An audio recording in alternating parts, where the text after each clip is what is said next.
경제신문 사설 읽는 드림중개사입니다. 오늘 읽을 매일 경제 사설의 제목은 투기와의 전쟁 프레임 접고 원점에서 다시 시작하라 입니다. 부동산 문제로 온 나라가 시끄럽다. 21번의 크고 작은 부동산 대책에도 집값이 잡히지 않은 데다 여당 국회의원, 고위공직자 상당수가 다주택자인 위선적인 실태가 드러나면서 민심이 들끓고 있다. 국민에게는 살지 않는 집은 팔라고 하면서 자신들은 다주택 보유로 불로소득을 올렸으니 시장이 분노하는 것은 당연하다. 지난 3년간의 부동산 정책은 사실상 실패다. 서울 아파트 중위 가격은 3년 만에 6억에서 9억 2,500만원으로 52%가 치솟았고 양극화는 심화됐다. 서민과 청년들의 부동산 사다리는 끊어졌고 내 집 마련 꿈은 더 멀어졌다. 부동산에 자신 있다던 문재인 정부의 부동산 정책은 극도의 불신을 받는 상황에 처했다. 정책 실패의 가장 큰 이유는 투기와의 전쟁이라는 프레임에 있다. 투기와의 전쟁은 참여정부가 내세웠던 간판이다. 번지수를 잘못 짚은 정책으로 판명이 났는데도 참여정부의 정책 설계자였던 김수현 전 청와대 사회수석에게 다시 설계를 맡긴 것부터가 패착이었다. 정부는 집값 급등 원인을 사악한 투기 세력의 준동 탓이라고 규정했다.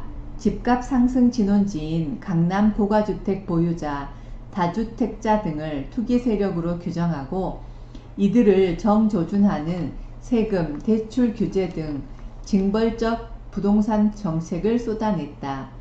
집값 안정 대책이 아니라 강남과 다주택자 때리기를 통해 지지층 이탈을 막으려는 부동산 정치라는 말이 나온 것도 그런 이유다. 투기 세력을 옥죄면 집값이 안정될 거란 논리였지만 결과는 계속 빗나갔다. 원인 진단과 처방이 틀렸기 때문이다.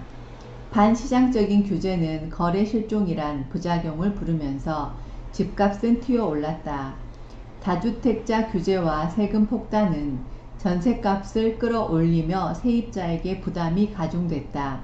결정적으로 지금 못 사면 영영 못 산다는 불안과 공포가 패닉 바잉을 부추기면서 시장은 더 요동쳤다. 부동산은 심리인데 적대적 규제는 집값 불안, 공포, 가수요, 집값 불안의 악순환으로 이어진 것이다. 결국 수요 공급 원칙을 무시한 채 누르면 잡힌다는 오기로 실체가 모호한 투기 세력을 쫓은 정책은 역효과와 시장 혼란만 가중시켰다. 정부는 정책 실패를 인정하고 원점에서 다시 시작해야 한다. 발상의 전환이 절실하다. 시장을 이길 수 있다는 오만부터 버려야 한다. 정책을 근본적으로 전환하려면 3년간 부동산 운전대를 잡아온 김현미 국토교통부 장관으로는 안 될 것이다. 새로운 인물을 기용해 시장 원리에 입각한 새로운 해법과 처방을 내놓도록 해야 한다. 성난 민심을 잠재우려면 발상과 정책의 대전환을 더 미뤄서는 안 된다. 부동산 정책은 시장 원리에 맡겨두는 게 순리가 아닌가 생각합니다. 자유경제주의 사회에서 규제를 이렇게 심하게 한다는 것 자체가 문제가 있다는 생각이 듭니다. 시장에 편승하는 그런 정책이 나왔으면 좋겠습니다. 시장은 이길 수 없습니다. 이상입니다.